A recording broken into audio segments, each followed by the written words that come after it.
What is the single most important thing you can do today? Is it finding a new listing, meeting new buyers, effectively marketing the properties you've listed? All are very important. However, they're not the most important. Each one of us juggles our lives, others' lives, and our time each day.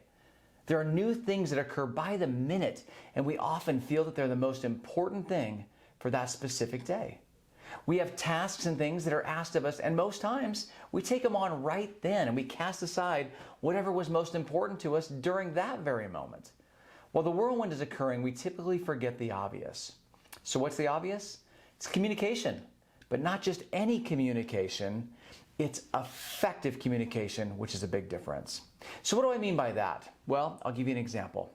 When you receive an offer for a property you've listed, chances are you respond to the agent that sent you the offer, letting them know it was received. This is if they have not called you to tell you they're sending the offer over to you.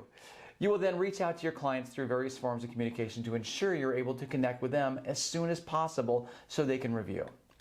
Once a time has been scheduled, you review and obtain feedback as the next steps.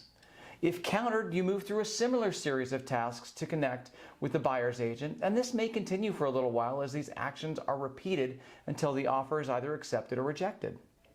This is a prime example of effective communication, as you're using more than one medium in order to accelerate and move towards an outcome as quickly as possible.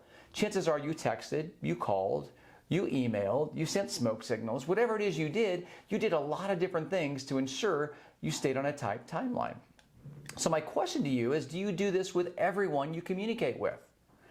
How about this? How about you're running an errand or going to the store and you want your spouse to know that you'll be out for a bit. So you run out the door, you tell your daughter where you're going and to let your spouse know. And that way, nobody has to wonder what's going on. Would you communicate it the same way? Probably not. Now let me give you a real world example of what I just relayed above, because this happens all the time in my house.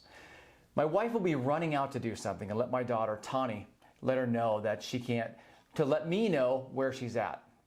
As a 12-year-old who's building Legos, watching TV, or reading, this is not important to her, and she typically gives a head nod or says, quote unquote, okay.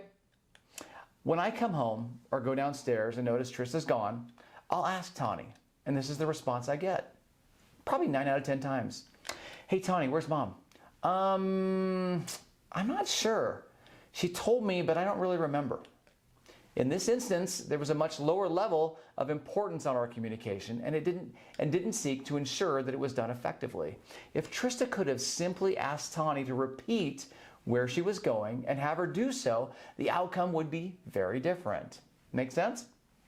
Look, it's in our nature to communicate more effectively when it affects us in a larger capacity.